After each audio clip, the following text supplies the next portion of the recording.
Hello students, how are you all? I hope you all are doing really well. So students, today we are going to start chapter name Fair Play. Okay, let's warm up. पहले ये chapter पढ़ने से पहले हम एक warm up exercise है उसे कर लेते हैं. What do you mean by honesty is the best policy? Honesty is the best policy क्यों कहा जाता है? इसका क्या मतलब आपको समझ में आता है, आपको यहाँ लिखना है. नंबर 2 क्वेश्चन है, write the qualities you want your friends to have. और ऐसी कौन सी क्वालिटीज़ है जो आप चाहते हैं कि आपके दोस्तों के अंदर हो. ओके, तो यहाँ पर आपको वो मेंशन करनी है. चलिए शुरू करते हैं हमारा चैप्टर. रीड करते हैं ये स्टोरी और देखते हैं इसमें क्या बताया गया है. Jumman Sheikh and Algu Chaudhary were very good friends. Besides tilling their fields in common, they were also running on a joint money lending business. So, Jumman Sheikh और अलगू चौधरी दो बहुत अच्छे फ्रेंड्स थे. अपने फील्ड की इकट्ठे कल्टीवेशन करना, मतलब अपने फील्ड में जैसे क्रॉप्स को ग्रोने वाला काम जो होता है वो एक साथ करते थे. कॉमन बना रखा था इन लोगों ने. ये नहीं कि ये खेत तेरा है और ये खेत मेरा है, ये एक साथ पूरी बड़ी फील्ड पे काम करते थे. इनका एक मनी लेंडिंग का बिजनेस भी था, मतलब उधारी लेना देना, पैसे लेना और देने वाला काम. So strong indeed was there mutual faith in each other that when either of them was absent the other look after his household chores. सो क्या होता था कि इन दोनों के बीच में क्या था, इन दोनों के बीच में एक म्यूचुअल फेथ था, एक दूसरे पे भरोसा था, एक दूसरे के प्रति ये था कि ये मेरे साथ धोखा नहीं करेगा. इन दोनों में से कोई भी जब एक नहीं होता था तो जो भी एक होता था वो दोनों के घर का काम बराबर करता था या दोनों के हिस्से का काम बराबर करता था. This happened when Jumman went on the Hajj and Algu had to go out on business. ये तब हुआ जब जुम्मन को हज पे जाना था और अलगू जो था वो बिजनेस की वजह से कहीं बाहर था. So what was the secret of this mutual trust and confidence. इन दोनों के जो ये म्यूचुअल ट्रस्ट या कॉन्फिडेंस जो था एक दूसरे के ऊपर, इसका कारण क्या था. स्कॉल्स फॉर रिलीजियस एफिनिटी, क्या इन दोनों का धर्म अलग था शायद इसलिए. No, but a common outlook and a followed of ideas. इन लोगों का धर्म अलग हो या इन दोनों को धर्म या अपने रिलीजन के ऊपर पूरा विश्वास, ऐसी कोई बात नहीं थी. इनके बीच में जो इनकी दोस्ती थी उसका सबसे मेन कारण क्या था, इनका एक चीज़ को एक तरह से देखने का नज़रिया. ठीक है, ये जो आइडियाज़ थे इनके वो दोनों एक जैसा फॉलो करते थे कि ईमानदारी से रहो, ईमानदारी से काम करो, हमें एक दूसरे की चीज़ें नहीं लेनी, हमें अपनी अपनी चीज़ों पे फोकस करना. इस तरह का जो दोनों का एक कॉन्सेप्ट था, माइंड में जो कॉन्सेप्ट था वो इन दोनों को दोस्त बना रहा था, अच्छा म्यूचुअल फ्रेंड बनाया. इनके अंदर ये कॉन्फिडेंस बना कि अगर एक नहीं होगा तो दूसरा उसका काम उसी तरह से संभालेगा जैसे वो अपना संभाल रहा है. सो ये आइडियाज़ जो थी और एक इनकी बहुत लंबी चलती हुई दोस्ती, इन सब के पीछे यही राज था, यही एक फाउंडेशन था. इससे इनके रिलीजन का होना या इनके अलग अलग धर्म का होना या धर्म में विश्वास रखना या ना रखने से कोई रीजन मैटर नहीं करता था. ये दोनों अलग कम्युनिटी से थे बट इन दोनों के विचार सेम थे, इसलिए ये दोस्त अच्छे थे, इसलिए ये एक दूसरे पे इतना भरोसा कर पाते थे. Jumman was educated because his father knew how to bring up a lad. Don't spare the rod और you will spoil him was what he used to say. ठीक है, so Jumman was educated, Jumman जो थे वो पढ़े लिखे थे क्योंकि उनके फादर को पता था कि कैसे उन्हें अपब्रिंग करना, कैसे उनके अंदर जो कॉन्फिडेंस बना या उनको किस तरह से पालना है. वो हमेशा कहते थे कि डोंट स्पेयर द रॉड और यू विल स्पॉइल हिम. जो स्पॉइल रॉड है या जो स्पेयर रॉड है उसके साथ क्यों ना, नहीं तो तुम्हें उससे चोट लग सकती है. इस तरह की एक कहावत होती है कि तुम अगर किसी बेकार चीज़ के साथ खेल रहे हो तो क्या होगा, उस बेकार चीज़ को कुछ हार्म हो ना हो, तुम्हें ज़रूर हार्म हो जाएगा. ये उनका एक थॉट प्रोसेस था. तो वो कहते थे कि किसी भी चीज़ को ख़राब नहीं करना चाहिए, नहीं तो उससे अपने आप को ही हानि पहुंचती है. Was what he used to say. He followed this precept in the case of his son Jumman. और यही उन्होंने अपने बेटे जुम्मन के कॉन्सेप्ट में भी किया. जब उसे पालना हुआ, बड़ा करना हुआ, तब उस टाइम पे उन्होंने यही सोच रखी. Jumman was educated because his father knew how to bring up a lad. Jumman educated थे, पढ़े लिखे थे क्योंकि उनके फादर को पता था कि उनको अपने बच्चे को कैसे बड़ा करना है. डोंट स्पेयर द रॉड और you will spoil him was what he used to say.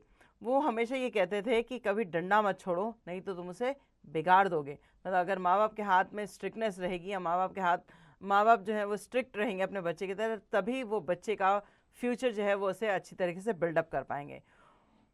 He followed this precept in the case of his son Jumman. और उन्होंने यही जो कॉन्सेप्ट था, यही जो उनकी बातें थी, अपने फादर की जो बातें थी, जुम्मन के फादर ने वो जुम्मन पे अपनाई। So there was none in the village to equal Jumman in learning. तो गांव में कोई भी ऐसा नहीं था जो जुम्मन के बराबर पढ़ा लिखा हो। But Algu's father had different views, मगर अलगू के जो फादर थे उनका डिफरेंट व्यू था। He believed that your teacher's blessings would transform you into a fine scholar, and there could be no surer way to his good grass than to keep his hookahs fresh and feed him chillum regularly. मगर उसके जो father थे, जो अलगू के father थे, उनका क्या कहना था, उनका व्यू जो था वो डिफरेंट था। उनका कहना था कि वो बिलीव करते कि जो तुम्हारे मास्टर हैं, तुम्हारे जो टीचर हैं, उनकी जो ब्लेसिंग्स हैं वो तुम्हें ट्रांसफॉर्म कर सकती हैं किसी भी अच्छे स्कॉलर में। और वो इस चीज़ पे बहुत श्योर थे कि जैसा बोगे वैसा काटोगे वाला हाल। सो उन्होंने क्या किया, वो क्या करते थे, वो सिर्फ उससे फ्रेश हुक्का भरवाते थे और रोज़ उसे चीलम पिलाना सिखा रखा था। Poor Algu was never found wanting in this service, and in the end he failed to acquire much learning. Tilt was not his fault but that of stars. सो अलगू जो था वो बेचारा ऐसा कुछ नहीं सीख पाया। वो अपने फादर को रोज़ हुक्का बना के देता था ताकि वो चिलम फूंक सके, और यही सर्विस वो उनके लिए सारे टाइम करता रहा, और उसको ज़्यादा टाइम नहीं मिला कुछ भी पढ़ने का। और अगर इसमें कोई सी चीज़ की खामी थी या कोई खराबी निकलती थी तो लोग कहते, तो वो उसके फादर ये कहते थे कि ये तुम्हारे स्टार्स की गड़बड़ी है, मतलब तुम्हारे ग्रह नक्षत्र अच्छे नहीं है इसलिए तुम्हारे साथ ऐसा हो रहा है। So argued his old father, yet in the village Jumman was loved for his learning and for his wealth. जहाँ अलगू एक तरफ अपने पिताजी से बहस करता था, उन्हें ये गलत बताता था कि आपकी जो थिंकिंग है वो गलत है, कि मेरे जो मास्टर हैं उनकी कृपा मेरे ऊपर होगी या जो हमारे भगवान हैं उनकी कृपा मेरे ऊपर होगी तो मैं बहुत अच्छा कुछ बन पाऊँगा, ये गलत है। वहीं जुम्मन जो था वो अपने फादर को इसी वजह से बहुत ज़्यादा पसंद करता था कि जो उन्होंने उसे पढ़ने की जो वेल्थ दी थी वो ऐसी वेल्थ किसी के पास नहीं थी। Jumman had a maternal aunt which with much property but no heir. Okay, so Jumman की एक मैटरनल आंट थी, मतलब मौसी जो जिन्हें कहा जा सकता है, माँ की जो बहन होती है उन्हें मैटरनल आंट कहते हैं। तो जो मैटरनल आंट थी उनके पास बहुत सारी प्रॉपर्टी थी और उनके कोई देख रेख करने वाला नहीं था। She transferred her property to Jumman by a deed on the understanding that she would be looked after well. Okay, so उन्होंने अपनी जो प्रॉपर्टी थी वो जुम्मन के नाम कर दी, और ये सोच के उन्होंने ये जुम्मन के नाम की कि अगर मैं इसके नाम कर दूंगी तो आगे चल के ये मेरा ख्याल रखेगा या मुझे देखेगा। All went well till the document was not sign. सब कुछ अच्छा चल रहा था जब तक डॉक्यूमेंट साइन नहीं किए गए। But when the document had been sign, Jumman and his wife Kariman both change. जैसे ही उन्होंने ये साइन किया कि वो मैटरनल आंट ने अपनी प्रॉपर्टी जैसे ही जुम्मन के नाम दी, वैसे ही जुम्मन और उसकी वाइफ का बिहेवियर जो था वो चेंज हो गया। Kariman started to tease the old woman beyond limit. और करीमन जो थी, जो जुम्मन की वाइफ थी, वो अपनी जो बूढ़ी आंट थी उनको बहुत परेशान करती थी, बहुत तंग करती थी। Patience has its limit. हर इंसान के अंदर एक लिमिट होती है, एक चीज़ को सहन करने की एक शक्ति एक लिमिट तक ही होती है। उसके बाद वो लिमिट क्रॉस होने के बाद क्या होता है कि आप वो काम आगे, उस चीज़ को आगे बर्दाश्त नहीं कर पाते हो। One day unable to bear the constant nagging and insult from Kariman, the aunt spoke to Jumman but Jumman flatly refused to interfere in house hold.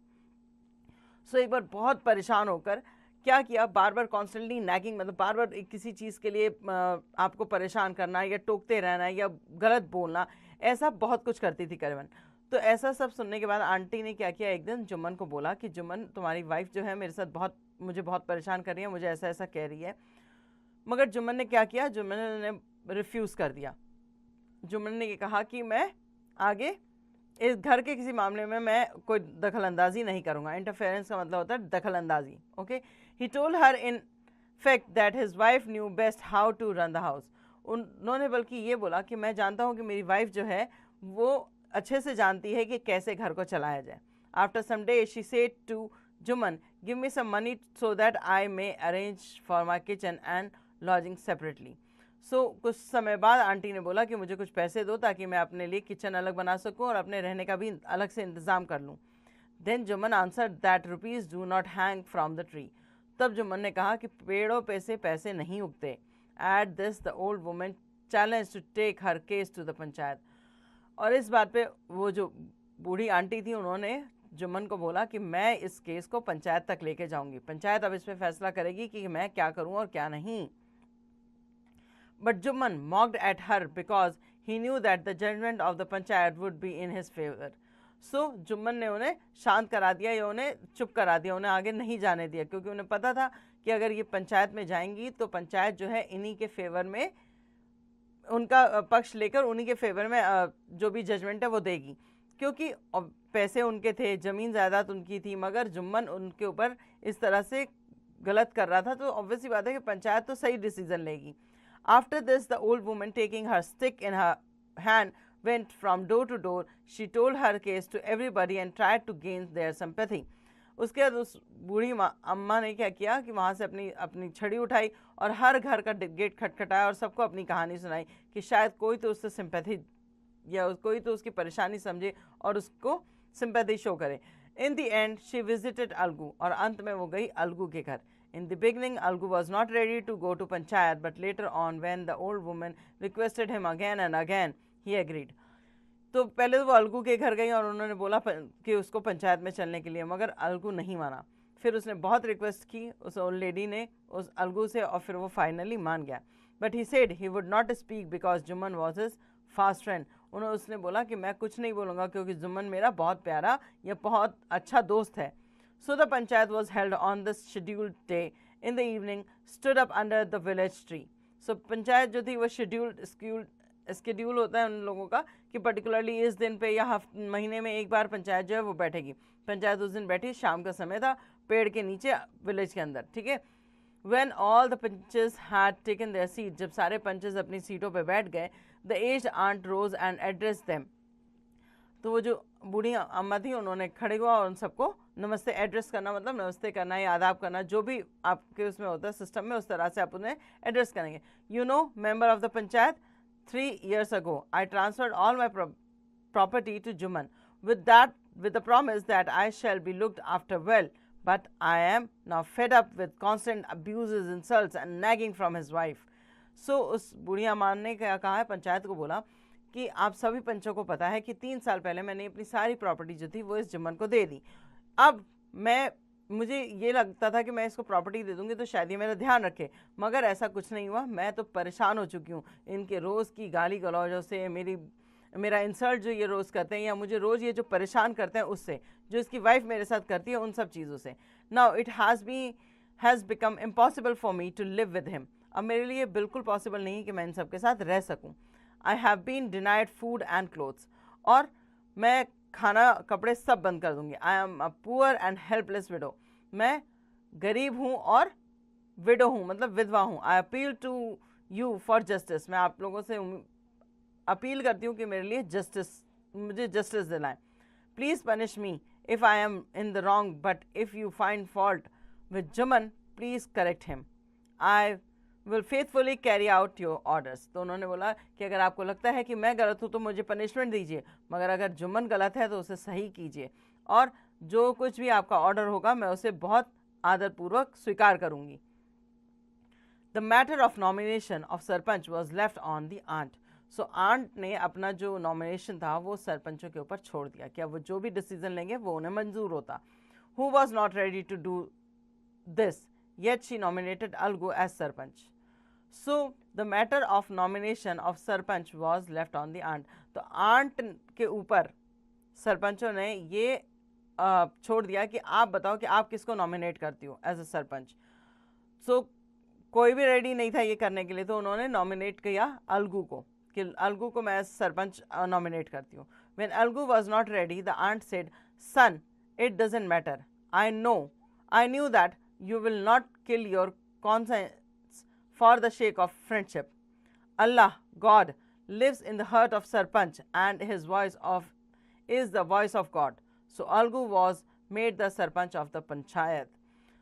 So Algu को आंटी ने बोला कि जो वो उसकी फ्रेंड की जो मौसी थी उन्होंने उसे बोला कि मैं तुम्हें सरपंच बनाती हूँ। अलगू ने बोला मैं रेडी नहीं हूँ आपका सरपंच बनने के लिए। तो उन्होंने बोला बेटा देखो ये मैटर नहीं करता, ठीक है, कि तुम क्या चाहते हो क्या नहीं। जो एक सरपंच होता है या जो मैं जानती हूँ ये कि तुम अपने अंदर का जो अंदर की जो आवाज़ है, जो तुम्हारे अंदर का सेंस आएगा, जो मतलब तुम ये सोचोगे जब तुम मेरी कहानी सुन रहे हो, जब तुम्हारे अंदर से ये लगेगा कि नहीं जुम्मन गलत है कि मैं गलत हूँ, वो तुम कभी भी झूठ नहीं बोलोगे। भगवान या अल्लाह, जो भी आप जिसको भी मानते हो, वो एक सरपंच जो है वो सबके दिलों में, ये भगवान जो है वो बैठा हुआ है। जहाँ जो भी ये पंच बैठे हुए हैं, इनके दिलों में वो भगवान बैठा हुआ है। और मैं ये मानती हूँ कि जो कुछ भी तुम कहोगे वो भगवान का मैसेज होगा मेरे लिए।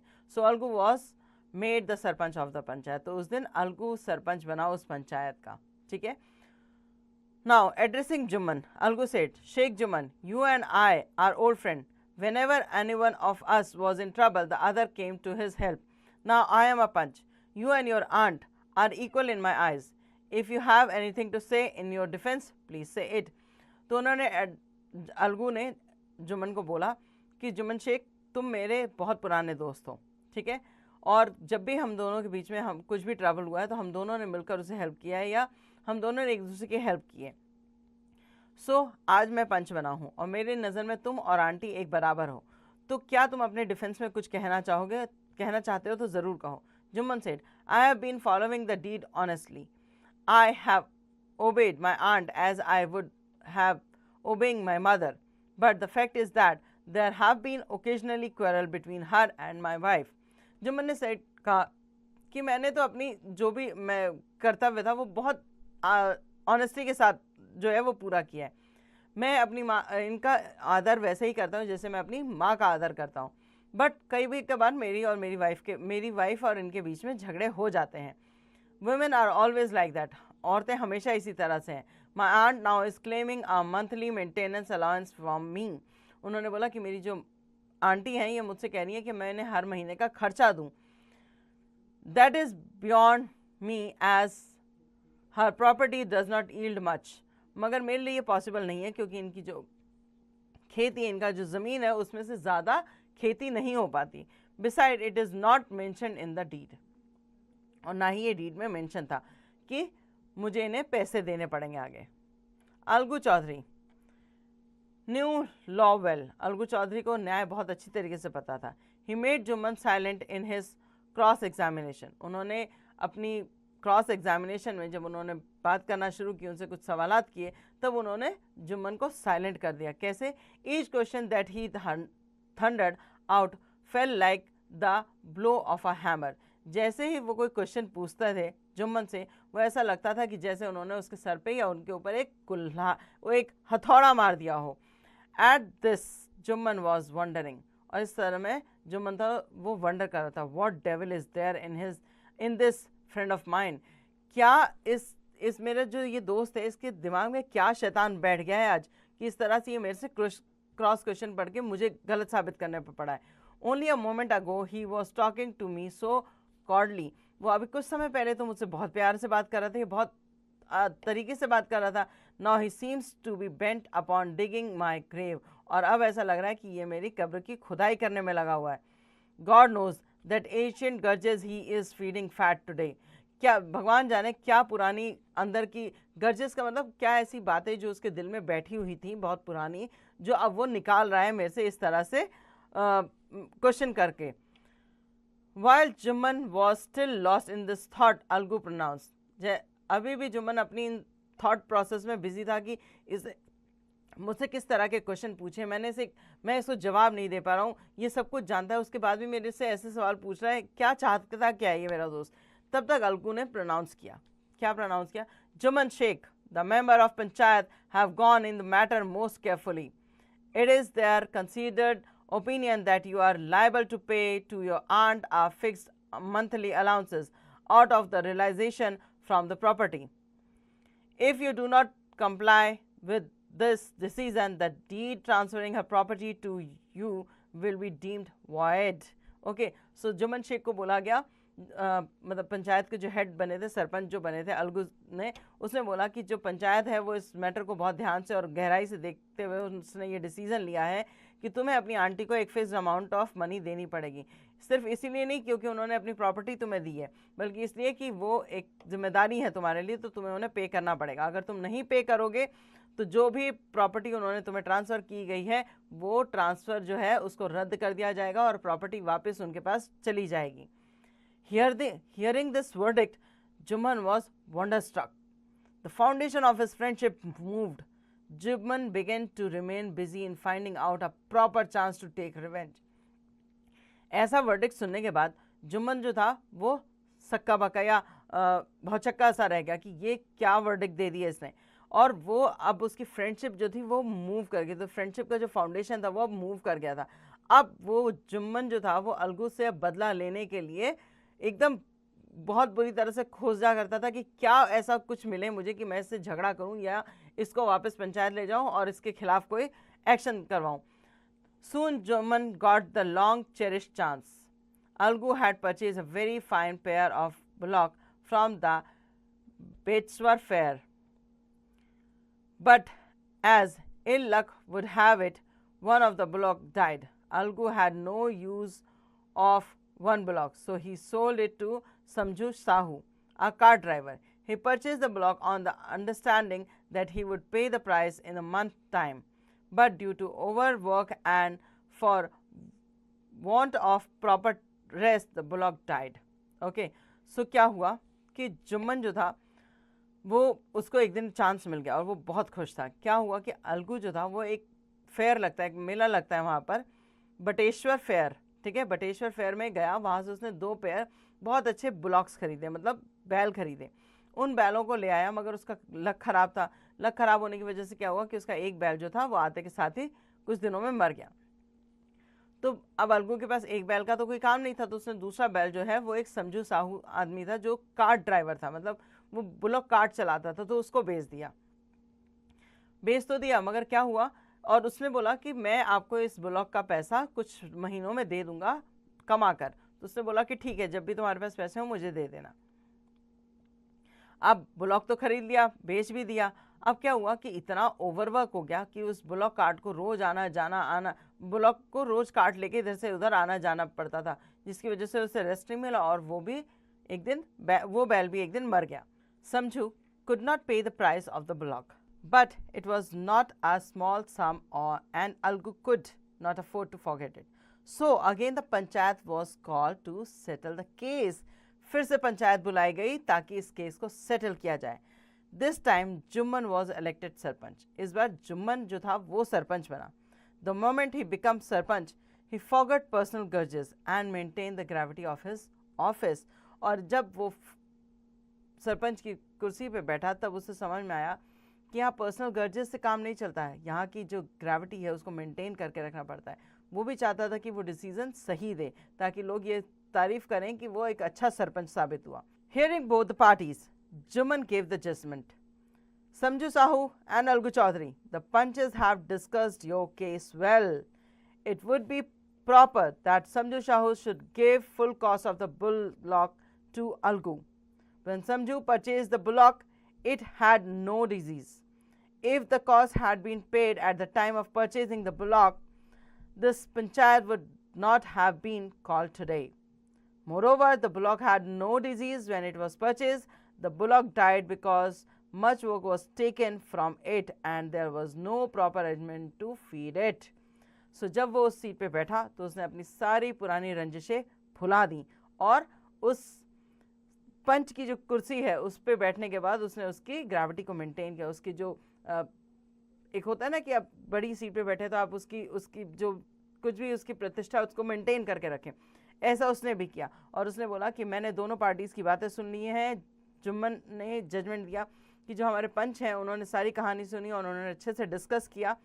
समझू साहू और अलगू चौधरी, आप लोगों के केस का ये नतीजा निकलता है कि समझू साहू को अलगू चौधरी को पूरे पैसे देने पड़ेंगे, क्योंकि जब बुलॉक जो बैल था वो बेचा गया और जब बैल खरीदा गया तो उसे कोई बीमारी नहीं थी। अगर पैसे उसी वक्त दे दिए जाते तो उसके मरने के बाद भी इस तरह की सभा या इस तरह की पंचायत नहीं बैठाई जाती, क्योंकि वो बैल आपके ज़्यादा काम कराने से और अच्छा खाना ना देने से मरा है। इसलिए ये आपकी रिस्पॉन्सिबिलिटी है कि आपने जिनसे बैल खरीदा था उसको पूरा पैसा दें। Hearing the judgment, Algu could no longer control his feeling. He stood up and shouted over and over again, "Victory to the panchayat!" The crowd looked up the cry, and soon the whole village echoed with victory to the panchayat.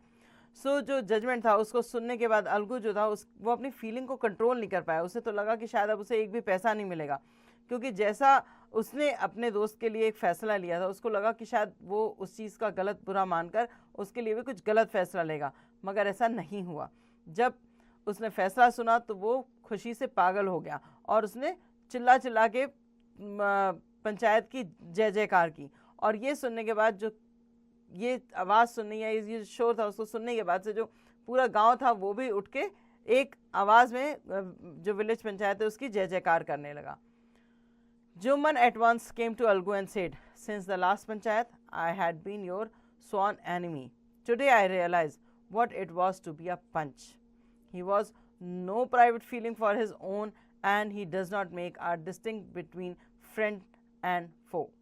All that mattered to him is administration justice. I am convinced now that the Panch speak with the voice of God."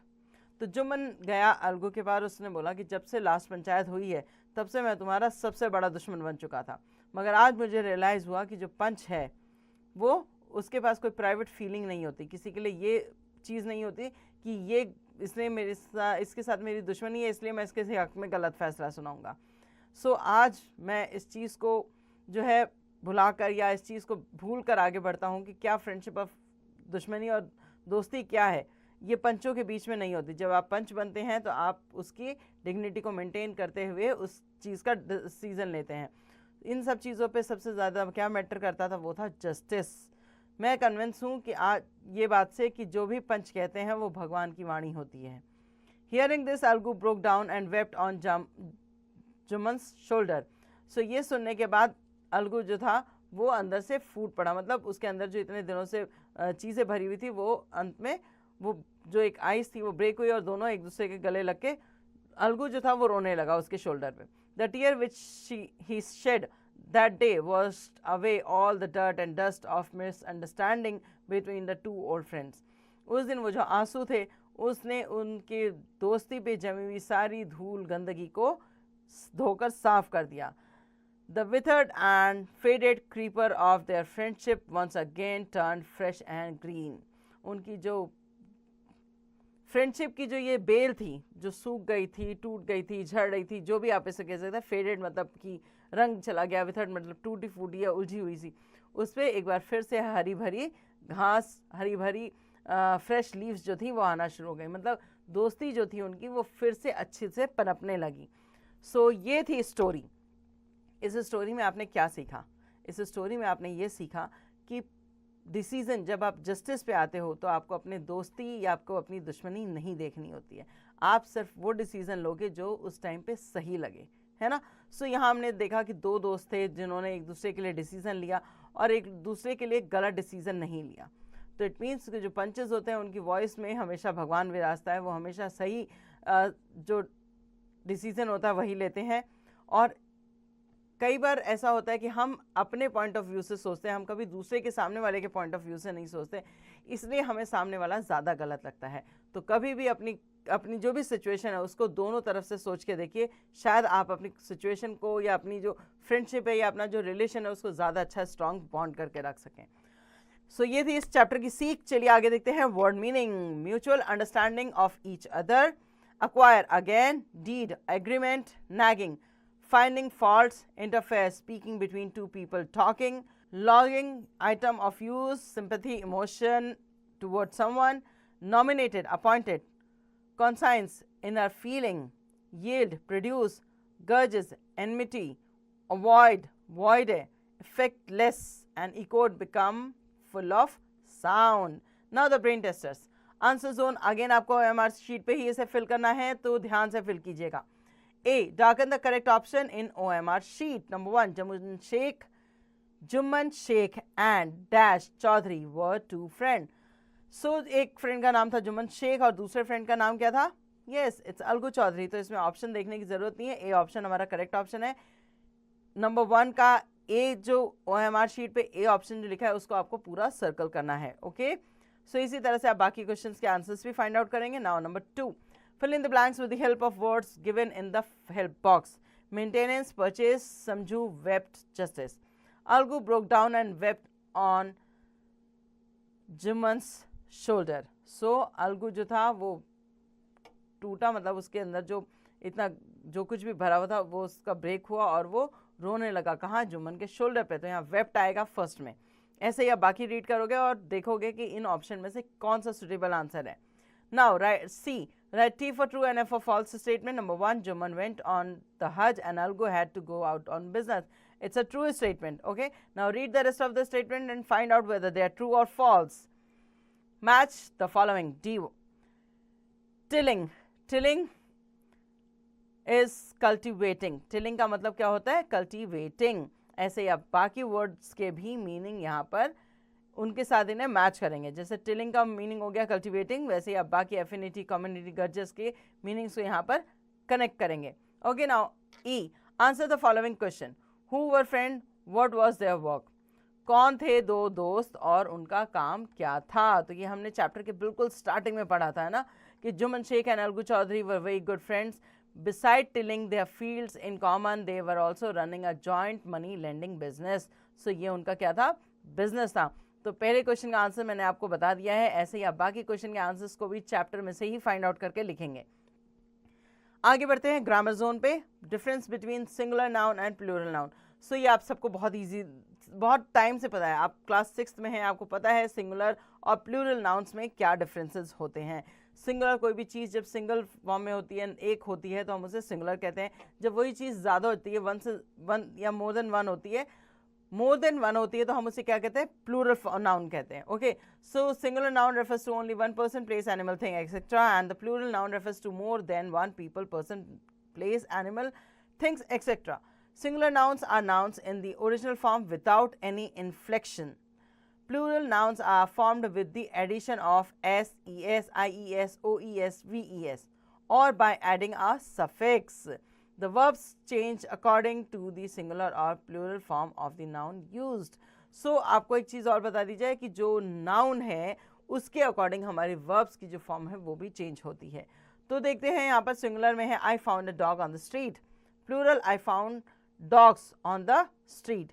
यहाँ पर आपने देखा कि पहले हमने जब पढ़ा था तो हमने लिखा ए डॉग, क्योंकि हमने एक डॉग की बात की थी, तो वो सिंगुलर हो गया। जब हम प्लूरल में लिखेंगे तो डॉग के साथ S, E S, I O S, O E S, I E S, V E S ऐसी चीज़ें ऐड हो जाती है, या कभी कभार सफिक्स भी ऐड होते हैं। Okay, now rewrite the sentence making all the nouns plural, change the word, change other words where necessary. आपको जहाँ पर ज़रूरत है वहाँ पर आपको, जैसे आपने क्या करना है, पहले तो आपको जितने भी नाउन्स हैं उनको आपको चेंज करना है प्लूरल फॉर्म में। प्लूरल फॉर्म में चेंज करने के बाद आप उसमें जो भी एक्स्ट्रा वर्ड्स होते हैं उनको भी आप वहाँ से रिमूव करेंगे। फॉर एग्जाम्पल, नंबर 1 में आपको करके बताती हूँ, the child saw an ox and a buffalo grazing in the field. The children saw oxes and buffaloes grazing in the field. मैंने एन और ए इसलिए हटा दिया कि एन और ए का इस्तेमाल हम तभी करते हैं जब हमारी चीज़ सिंगुलर फॉर्म में हो। जब वो प्लूरल में हो जाती है तो ये वहाँ से रिमूव हो जाते हैं। ओके स्टूडेंट्स, होपफुली आपको ये समझ में आ गया होगा कि कैसे करना है। बाकी के सारे जो ऑप्शन सेंटेंसेस है वो आप खुद चेंज करेंगे। Conversation zone, listen to the poem your teacher recite in the class and repeat it loud. Two roads diverge in a yellow wood. Yellow wood मतलब पीले जंगल, जंगल वुड्स को, पहले जंगल को वुड्स भी कहा जाता था। And sorry I could not travel both, और एक रोड, दो रोड जो हैं वो एक जगह जाके डाइवर्ट हो जा रही, मैं दोनों रोड पे ट्रैवल नहीं कर सकता। And be one traveller long I stood and look down one as far as I could to where it bent in the undergrowth, then look the other as just as fair and having perhaps the better claim because it was grassy and wanted wear, though as for that the passing there had warned them really about the same. So basically इस pome में एक जो poet है वो ये बताना चाहता है कि उसके सामने दो राहें हैं, दो रास्ते हैं जो जंगल से होके गुजर रहे हैं। वो दोनों पे ट्रैवल नहीं कर सकता है ना, तो वो क्या करता है, कोई भी इंसान जब दो रास्तों पे, ऐसे रास्ते पे आता है जो दो जगह डाइवर्ट हो जाती हैं, तो एक खड़े होकर पहले काफ़ी देर तक निहारने की कोशिश करता है कि कौन सा रास्ता ज़्यादा सही दिख रहा है, कौन से रास्ते पे ज़्यादा अच्छे, मतलब व्यूज़ ज़्यादा अच्छे दिख रहे हैं, ये कौन सा रास्ता ऐसा लग रहा है कि अरे नहीं ये आगे जाके तो गड्ढे में गिराएगा, है ना। तो बेसिकली यहाँ पर यही एक जो चीज़ है, एक ट्रैवलर की जो एक रास्ते पे खड़ा होता है, ये आप भी इन फ्यूचर जब आप बड़े हो जाओगे तो क्या होगा, आपको भी एक ऐसा टाइम आएगा जब आपको अपने लिए एक फील्ड चुननी पड़ेगी, एक रास्ता चुनना पड़ेगा कि आप कौन से रास्ते पे जाना ज़्यादा प्रेफर करोगे। आपके पास एक रास्ता वो होगा जिस पे आपके पेरेंट्स बताएंगे, एक रास्ता वो होगा जो आप खुद देख रहे हो। अब आपको ये डिसाइड करना होगा कि आपको किस रास्ते पे जाना है। तो यहाँ पर ये ट्रैवलर भी इसी तरह से परेशान है, खड़ा है एक जगह पर, और वो ये देखता है कि अगर वो एक रास्ते पे जाता है तो वहाँ पर उसे काफ़ी ऐसी चीज़ें देखने को मिलती है जहाँ उसको लगता है कि हो सकता है आगे जाके मैं कहीं गिर जाऊँ या आगे जाके मैं कहीं फंस जाऊँ। दूसरा रास्ता वो देखता है तो उसे लगता है ये तो वैसे भी बहुत खूबसूरत है, मगर दोनों पे चलने के लिए उसे उतनी ही कड़ी मेहनत करनी पड़ेगी और या उसी तरह का मेहनत जो है वो करनी पड़ेगी। रास्ता तो ट्रैवल करना ही पड़ेगा ना। तो यहाँ पर इसी चीज़ को ध्यान में रखते हुए ये पोम जो है वो लिखी गई है। आगे चलते हैं speaking. After reciting the poem recite these hard words given below. एक पोएम को रिसाइट करने के बाद आपको जो ये हार्ड वर्ड दिए गए उन्हें रिसाइट कीजिए। Diverged, travel, traveller, undergrowth, perhaps, claim, grassy, though, passing, von.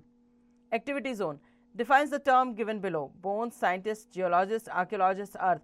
इन टर्म्स को आपको डिफाइन करना है। बोन्स क्या होती हैं, साइंटिस्ट क्या होता है, जियोलॉजिस्ट क्या होता है, आर्कियोलॉजिस्ट क्या होता है और अर्थ क्या है। Okay, so you are big enough to explain all these things. So ये आपके ऊपर डिपेंड करता है आप इसे कैसे राइट करेंगे।